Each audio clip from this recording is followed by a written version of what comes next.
નમસ્કાર, હું ભૂમિત જાની. આપ જોઈ રહ્યા છો સત્યાર્થ મંથન.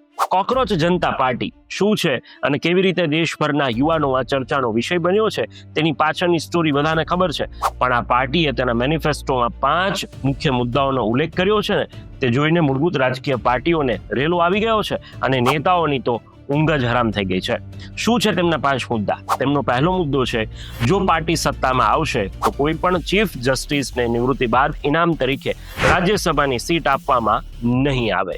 બીજો મુદ્દો છે વોટ ચોરીનો, કે જો કોઈનો પણ મત સાચો મત કાઢી નાખવામાં આવશે તો ભલે તે CJP શાસિત રાજ્યમાં હોય કે વિરોધ પક્ષ શાસિત રાજ્યમાં, તો ચીફ ઇલેક્શન કમિશનર પર UAPA હેઠળ કાર્યવાહી કરીને ધરપકડ કરવામાં આવશે, કારણ કે નાગરિકોના મતાધિકાર છીનવી લેવા એ પણ આતંકવાદથી ઓછું નથી. ત્રીજો મુદ્દો છે મહિલાઓનો, કે જેમાં 33% નહીં પરંતુ સીધું 50% અનામત મળશે અને તે પણ સંસદની બેઠકો વધાર્યા વગર. આ ઉપરાંત તમામ કેબિનેટ પદોમાંથી 50% પદ મહિલાઓ માટે અનામત રહેશે.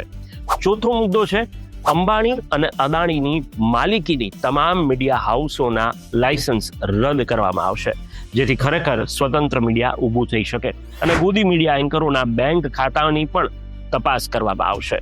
પાંચમો અને સૌથી મહત્વનો મુદ્દો, કે કોઈ પણ MLA અથવા MP જો એક પાર્ટી છોડીને બીજી પાર્ટીમાં જશે તો તેને આગામી 20 વર્ષ સુધી ચૂંટણી લડવા અને કોઈ પણ જાહેર પદ ધારણ કરવા પર પ્રતિબંધ મૂકવામાં આવશે.